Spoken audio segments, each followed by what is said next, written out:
Hey now, a Truck Series finale that didn't devolve into total anarchy?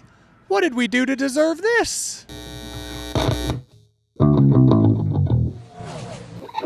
How's it going, y'all? My name is Eric. Welcome to Out of the Groove on the Go. I'm coming to you from Phoenix Raceway after tonight's Craftsman Truck Series season finale. Ty Majeski, the Wisconsin driver, dominates, leads 132 out of 150 laps, was pulling away from those with fresher tires at the end. Ty Majeski not only gets his third win of the season, but gets his first career NASCAR championship. Back-to-back Truck Series championships now for Thor Sport Racing. What a night for Ty Majeski. Remember Martinsville just a week ago? For a few moments, it looked like Ty Majeski was about to get eliminated from these playoffs. If Taylor Gray wins last weekend at Martinsville, Majeski's not racing for a championship tonight. Remember what I said last weekend about Christian Eckes not seeing the bigger picture? Taylor Gray never got his revenge tonight, but Ty Majeski did. It's crazy how, one little decision by somebody else can kind of control your destiny, but I've been on the bad end of that stuff, so I'm happy to take one. If Christian Eckes hadn't knocked Taylor Gray out of the way a week ago, we wouldn't be celebrating Ty Majeski's first career championship. Now, there was one driver still between Ty Majeski and Christian Eckes. That was Corey Heim, who had the most eventful evening of the championship four. Stage one featured a long green flag run, and Corey Heim eventually ran down and passed Ty Majeski. I think that was the only time all night Ty Majeski was legitimately passed. Heim won the opening stage, but issues on pit road tonight. Slid through the pit box multiple times, had a bad angle, pinned his crew up against the wall, lost 2 positions at the start of stage 2. He lost, I think, 3 more positions sometime in stage 3. Losing that track position forced Heim to be aggressive on the restarts, and at one point he overstepped just a bit, turned left early, got out of line before the start-finish line. Easy call for NASCAR to make, in my opinion. Heim had to restart at the rear. He flew through the field quickly, though. The fact that Corey Heim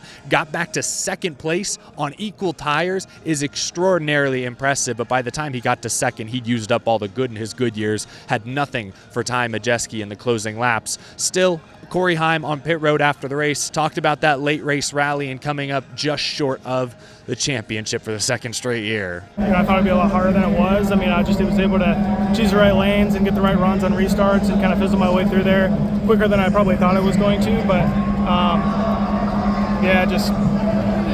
just got right back behind the 98 and no 980 quorum, so that's just the name of the game tonight. Corey Heim, of course, announced earlier this week he will be back at Tricon Garage for a 3rd consecutive season. Can he get to a 3rd consecutive championship four?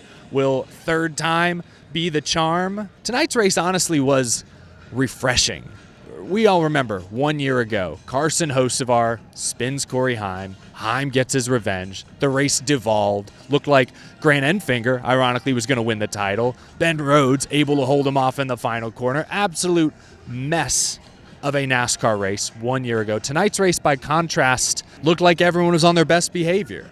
You still had incidents. You had that big pileup on the back straightaway after that one restart. A couple times the leaders were jump scared, like early when Frankie Muniz got spun and Corey Heim had to suddenly react to dodge him, or later when Heim was working his way through the field and Connor Jones spun out in front of him. There were some close calls, moments that got me on the edge of my seat, made me go, whoa! When it was all said and done, all 4 Championship 4 drivers showed up tonight. Some more so than others. Obviously, no one was in Ty Majeski's zip code by the end, but all 4 drivers finished top 5. They were not at the center of any of the contact or controversy. They raced each other hard, but fair, clean. Heim and Majeski at one point, door to door. It was close. It was tight. Completely fair. Good racing between 2 of the best. Tonight's race was so refreshing compared to how we all felt 1 year ago. It wasn't exactly 1 year ago to the day, because I think the season ended in the first weekend in November last year. So a year and a week ago, we were all feeling completely different. Remember, I was living in Florida. I was in my car. It was humid. The windows were fogged up. I was steaming, stewing, shouting into my little camera sitting up on my dash. What a completely different set of emotions 1 year ago. We just saw a straightforward, fairly entertaining NASCAR race to decide the Truck Series champion. The right guy won the race tonight. Congratulations to Ty Majeski. I promised we'd get back to Ty. he's 30 years old. He's not exactly, a top NASCAR prospect. Like, I don't see him leveraging this championship into like an elite Xfinity Series opportunity or even a Cup Series opportunity. Like, I feel like those days in some ways have passed. 6, 7, 8 years ago, how long ago was it? Ty Majeski drove for Roush in the Xfinity Series. He was splitting time with, I think, Austin Cindric, maybe Chase Briscoe as well in the 60 car, and it was like the car was cursed. They couldn't get any positive momentum. That was a long time ago. Ty Majeski somehow has bounced back from that. We know he's a great short track racer, and I've had the pleasure of watching him race super late models in Wisconsin before. He's a star in the Midwest. Eventually, he's worked his way back into a competitive NASCAR opportunity. ThorSport has been good to him the past few years. He's been good to them. He wins every year.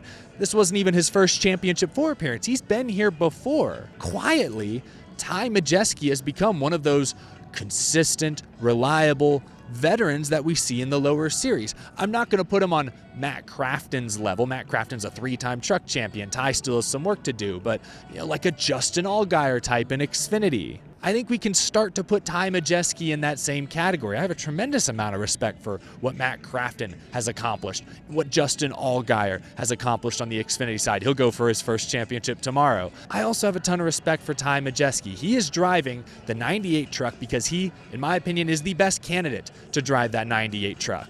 Again, short track racing, that's his roots. We saw that on full display this year. Remember over the summer, he won at IRP, a short track. Then the next week, he won at Richmond, a short track. I think a week or two after that, he finished second at the Milwaukee Mile in his home state. I think he had a top 5 at Gateway, another short, flat oval over the summer. So we've seen this coming. This is Ty Majeski's bread and butter. He excels at this style of racing. He is the deserving winner tonight. Congratulations to Ty Majeski. We really run pretty good everywhere, but short tracks are our forte. I take it personal. I really love short track racing, so I take it personal. He gives great feedback to us, and he knows what he wants, so I try to give it to him, and the combination works very well. I want to jump in here real quick. One final thought on Ty Majeski. Just got out of his press conference. Shout out Matt Weaver, asked a great question. He, of course, has covered Ty at short tracks across the country, but it made me realize, I think, why I kind of like Ty, just personally. Y'all know I was a Matt Kenseth fan, and I realized listening to some of his answers here, he has so much in common with Matt Kenseth. Obviously, they're both short track racers from Wisconsin, but his crew chief, Majeski's crew chief, Joe Shear Jr., is also a short track racer from Wisconsin. They've been rivals in the past. They've teamed up the past few years in NASCAR and have found tremendous success. It reminds me a lot of when Matt Kenseth and Robbie Reiser made the jump into, at the time, the NASCAR Busch Series.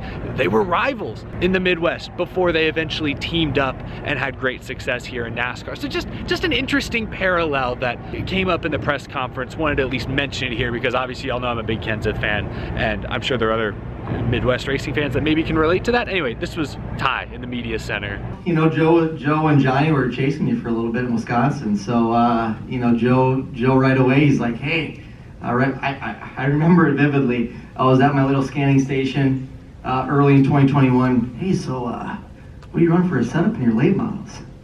And I knew at the time I was probably going to go right to Johnny. So, told a couple white lies and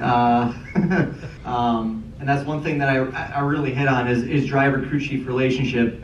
Our relationship is more than just, like I said, driver-crew chief.